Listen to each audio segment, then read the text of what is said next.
Afinal, Lula discursou nesta manhã na Assembleia Geral da ONU das Nações Unidas em Nova York. O presidente deixou claro que o tema central de sua fala era a fome e por isso ele pediu maior combate à desigualdade no planeta. A nossa produção separou justamente esse trecho. Vamos acompanhar.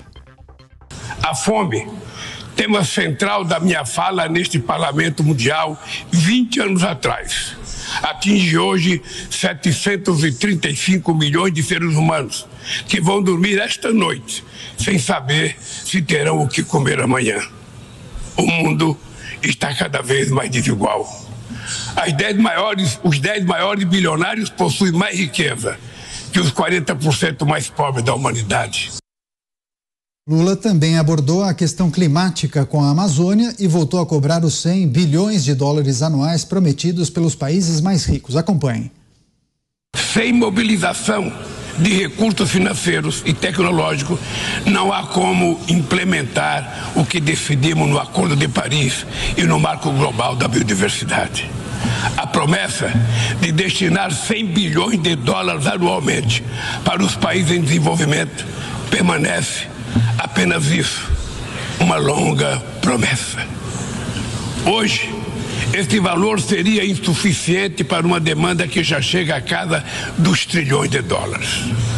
O presidente brasileiro ainda falou brevemente sobre a guerra na Ucrânia, mas ele foi totalmente ignorado por Volodymyr Zelensky, que não aplaudiu nem esboçou reação. Acompanhe. A guerra na Ucrânia escancara a nossa incapacidade coletiva de fazer prevalecer os propósitos e princípios da Carta da ONU. Não subestimamos as dificuldades para alcançar a paz, mas nenhuma solução será duradoura se não for baseada no diálogo. Tenho reiterado que é preciso trabalhar para criar espaço para negociações. Investe-se muito em armamentos e pouco em desenvolvimento. No ano passado, os gastos militares somaram mais de 2 trilhões 224 bilhões de dólares. As despesas com armas nucleares chegaram a 83 bilhões de dólares, valor 20 vezes superior ao orçamento regular da ONU. Você que acompanha a Jovem Pan News assistiu ao discurso do presidente Lula? O que você achou? Vamos girar com os nossos comentaristas. José Maria Trindade em Brasília, capital federal. Zé, seja muito bem-vindo. Uma ótima noite a você. Discurso de pouco mais de 20 minutos. O presidente Lula passou aí por alguns temas: desigualdade, fome, mudanças climáticas, guerra na Ucrânia. Quais foram suas impressões? Pois é, olha, Daniel, muito boa noite. Boa noite, Beraldo, boa noite, Dantas, e boa noite a você que está nos acompanhando sempre aqui nos Pingos nos Is. Boa noite, Mota, lá do Rio de Janeiro também. Lá em Minas Gerais se diz o seguinte: canja de galinha, se não faz bem, também não faz mal. Ou seja, todos gostam, não provoca nenhum mal-estar nem nada. Esse é um discurso antigo, de 50 anos atrás, e que faz bem. É um discurso que ninguém pode negar. Quem é que não quer combater a fome? Quem é que não deseja a paz? Quem é que não quer desenvolvimento e tecnologia? Todos querem. É esta vamos dizer, a fala que Lula leva no sentido antigo. Hoje o mundo está mais objetivo, está mais na defesa dos interesses de cada país. Não é o primeiro a falar na abertura da Assembleia Geral da ONU, mas é o primeiro chefe de Estado, e aí dá sim uma importância e um protagonismo para o Brasil. Logo em seguida vem o presidente dos Estados Unidos, e isso é tradicional, isso dá uma certa importância. E esse discurso, ele é bom, é o discurso canja de galinha, sempre cai bem porque não há nenhuma possibilidade de você ir contra. Veja bem, como é que você vai falar contra um discurso que combate a fome e fala, olha, neste momento estão passando fome tantas pessoas, hoje à noite vão dormir tantas pessoas com fome? Como não se emocionar e não lamentar que isso aconteça? Como não dizer que todos os países têm direito ao desenvolvimento e que a tecnologia tem que ser no sentido de um desenvolvimento global e geral? Como não falar que a democracia é importantíssima para todos os países? Quer dizer, é um sinal de que falar isso aí vai pegar bem. Mas é que o tempo passou. Hoje, o Brasil estava acostumado exatamente com o ex-presidente Jair Bolsonaro, que foi lá e falou claramente: nós, brasileiros, estamos preocupados com isso, com aquilo, com aquilo. É o lugar exato para defender os interesses nacionais. Só que Lula está numa caminhada muito interessante aí de uma pauta internacional. E ele está, vamos dizer, convencido de que pode ser levado a um patamar ou sei lá, um quadro internacional que fale do Lula como defensor da paz. Isso pressupõe, por exemplo, que o Brasil faça o dever de casa. Para limpar o mundo é preciso primeiro varrer o seu terreiro. Então os olhos vão se virar para o Brasil para cobrar aqui esse discurso que ele fez na ONU. Mas é um discurso interessante, amplo e posso dizer que é o tal canja de galinha. Pois é, as primeiras impressões dos nossos comentaristas, participação do presidente Lula na Assembleia Geral da ONU. E tem uma informação complementar, porque diferente do posicionamento moderado de Lula, o presidente dos Estados Unidos, Joe Biden, e da Ucrânia, Volodymyr Zelensky, foram mais enfáticos em condenar a Rússia pela guerra. Zelensky acusou o Kremlin de genocídio pelo ataque a crianças e Biden criticou a agressão russa, além de reforçar seu apoio a Kiev e pedir mais aliados. Vamos agora saber a opinião do Cristiano Beraldo com a gente ao vivo. O Beraldo está com a gente? Ainda não? Vamos chamar o Roberto Mota, então, do Rio de Janeiro. Mota, seja bem-vindo, uma ótima noite a você. Lula retomou algumas pautas que ele costuma abordar em seus discursos. Agora, muitas pessoas sentiram falta de uma crítica mais acentuada ao ataque russo na Ucrânia. Mota. Eu vou abrir o voto divergente da noite respondendo a uma pergunta retórica que o Zé fez. O Zé fez uma colocação muito certa quando chamou discursos como esse de canja de galinha. Mas já houve o tempo em que se acreditava que canja de galinha curava doenças. Hoje a gente sabe que isso não é verdade. Como se fala contra um discurso assim? Foi o que o Zé Maria perguntou, e eu vou responder, apontando a hipocrisia. Porque, senhores e senhoras da Assembleia Geral das Nações Unidas, eu digo a vocês, pelo menos uma pessoa sabe onde vai dormir hoje à noite. Pelo menos uma pessoa sabe que vai comer hoje à noite e vai comer bem. A gente precisa comparar o que as pessoas falam com o que as pessoas fazem, especialmente quando se trata de políticos. Já houve um tempo no passado, nem é tão distante assim, em que os políticos podiam se dizer defensores dos pobres e servir essa canja de galinha retórica, classificação muito apropriada que o Zé deu. Eles podiam servir essa canja de galinha, depois sair dali, pegar o jatinho, tomando champanhe francesa e comendo um caviarzinho. Foi daí que veio a expressão esquerda caviar. Esse tempo, na minha opinião, acabou. Tá certo, a gente continua o nosso giro inicial de análises. Cristiano Beraldo com a gente. Beraldo, seja bem-vindo, uma ótima noite a você. Creio que você assistiu atentamente ao discurso do presidente Lula, tocou em vários pontos. Muitas pessoas entenderam que ele fez um discurso mais alinhado com aquilo que provavelmente os auxiliares acabaram indicando e o aconselhando. Que avaliação você fez?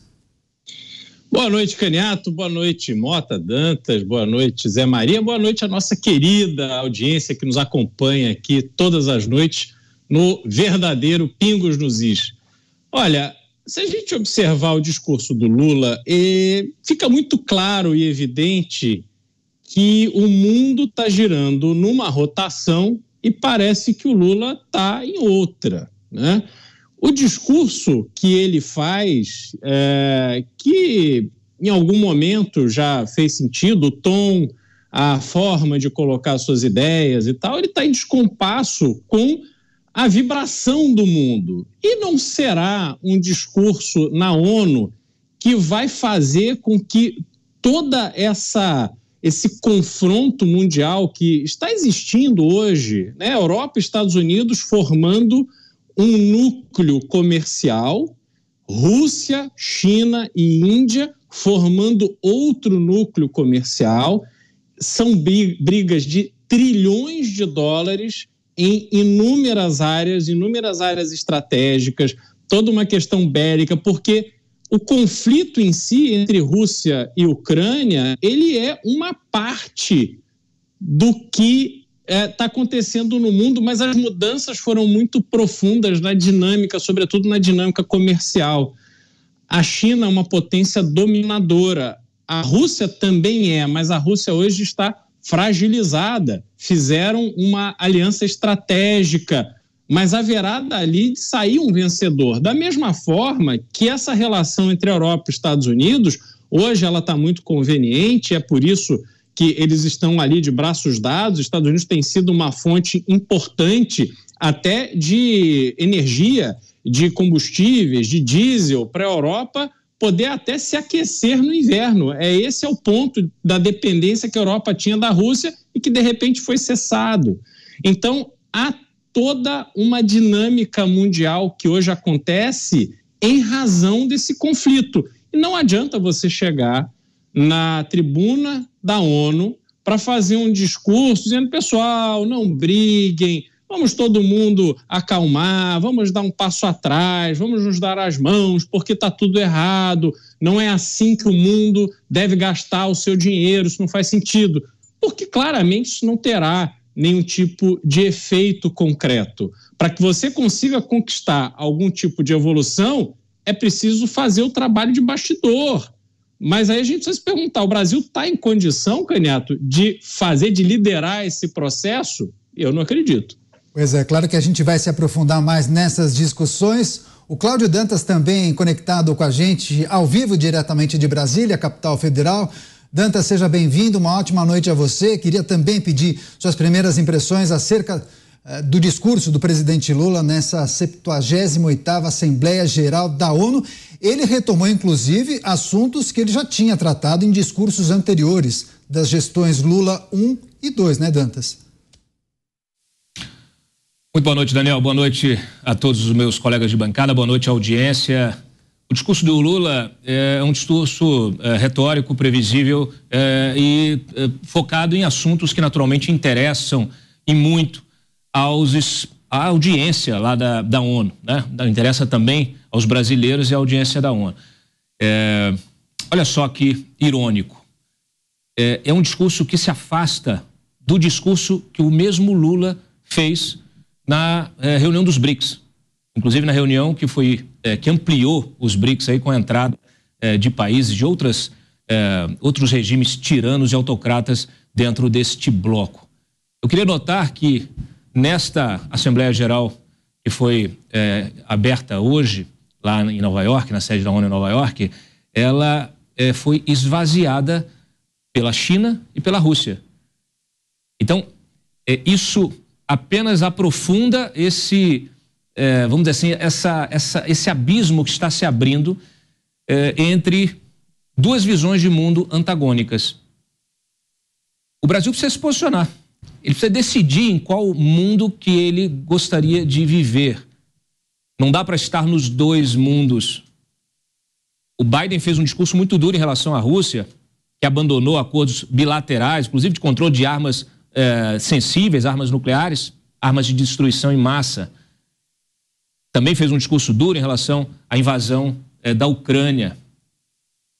Os Estados Unidos têm um histórico também de atropelar ou de usar a ONU, usar o próprio Conselho de Segurança para os seus próprios interesses, como aconteceu no Iraque, com a invasão ao Iraque. Então, infelizmente, são essas ações e o histórico dessas ações que vão se acumulando e vão colocando em questionamento o próprio sistema de governança mundial que representa a ONU. É muito triste que a gente tenha chegado a esse ponto e estamos realmente vivendo uma nova polarização mundial, como a que a gente viu na Guerra Fria, só que hoje com novos contextos, não só comerciais, como citou o Beraldo, mas com contextos estratégicos e de interferência e influência cultural. O Brasil, que ao mesmo tempo se associa à China, à Rússia e a esse bloco de países que se afastam da democracia, do que nós entendemos, né, como uma cultura ocidental, um regime com alguns princípios fundamentais, ele dificilmente vai conseguir manter esse discurso que foi feito na ONU com coerência, porque não dá. Ou você está do lado da democracia, desses regimes ocidentais, que, por mais que sejam democracias imperfeitas, são regimes que buscam a democracia liberal, né, com eleições, e um outro mundo que se afasta dessa democracia, com regimes autocratas, tiranos e ditatoriais. Então, é preciso decidir. E não ficou claro. A gente percebe que há um dilema colocado e uma confusão sobre qual caminho seguir. Pois é, vamos fazer mais um giro, porque tem vários ingredientes para a gente esmiuçar nesse debate, não somente em relação às falas do presidente Lula sobre clima, combate à fome. Ele pediu, inclusive, que os países ricos contribuam mais. Agora, Zé, o próprio presidente Lula já tinha se colocado à disposição para ser uma espécie de intermediário entre Rússia e Ucrânia para negociar uma possibilidade de um acordo de paz. Faltou uma posição mais clara do presidente Lula em relação ao conflito no leste europeu. A gente trouxe a informação que, inclusive, durante o discurso, quando ele mencionava o conflito no leste europeu, Volodymyr Zelensky não esboçou reação, até ignorou o discurso do presidente Lula, Zé. Porque é uma ideia ultrapassada e ele está inviabilizado para fazer esse papel. Ele tentou ser protagonista, agora se imagina se ele conseguisse, por exemplo, fazer esse acordo de paz, aí seria realmente um ponto importante na gestão dele, né, e um protagonismo, inclusive, do Brasil. Só que ele partiu de um pressuposto desequilibrado. Veja bem, eu nem gosto de chamar isso de uma guerra. É uma invasão e um ataque da Rússia à Ucrânia, não tenho dúvida disso. Logo em seguida, o discurso de Zelensky, né, na Assembleia deixou muito claro, e é real, de que toda guerra poderá ser a última. Essa frase é muito importante, viu? Muito forte, e é verdade. A previsão é que, se houver uma guerra total com o uso do arsenal nuclear, o planeta pode mesmo entrar em colapso, né? Ou seja, extinguir a vida do Homo sapiens, essa aventura humana na Terra. É possível. Zelensky foi muito sério nisso. Então, esse debate já está em outro nível. E aquela fala de Lula de que quando um não quer, dois não brigam, a fala de que sentar num bar e tomar cerveja, isso não é realmente uma proposta de paz. Seria uma paz a qualquer custo, ou seja, Zelensky assumir uma derrota, né? Isso não é um acordo de paz. Acordo de paz é a retirada das tropas, reconstrução da Ucrânia e devolução de territórios, por exemplo, seria uma proposta. Então, ele tentou, já está inviabilizado, e a postura do Zelensky diz exatamente assim, de que ele está inviabilizado para esta proposta. Não basta ter a ideia de se distribuir a tal canja de galinha, que se não faz bem, não faz mal, faz bem, ou seja, se não curar, o paciente também não mata, né? Como diz o modo, é verdade. Antigamente se acreditava que a tal canja de galinha cuidava de doentes, porque não existia muita proposta de medicamentos. Então, o mundo girou e o PT, o presidente Lula e Celso Amorim estão ainda presos num passado lá atrás, onde o debate internacional era totalmente diferente. Pois é, o Zé falou preso ao passado. Cristiano Beraldo também queria tratar de um outro ponto, porque o presidente Lula aparentemente continua olhando para o retrovisor em relação a alguns aspectos. Ele criticou o neoliberalismo, a quem responsabilizou pela desigualdade econômica do mundo, e ainda mencionou aventureiros de extrema direita. A gente nem precisa dizer a quem ele se referiu, né? Precisava, Beraldo? Não precisava, né? Não tinha... Enfim, é um discurso velho, é um discurso chato, porque a realidade mostra o contrário. Você não tem, na história, um exemplo de governo de esquerda que tenha conseguido entregar à sua população uma melhora de vida consistente e duradoura.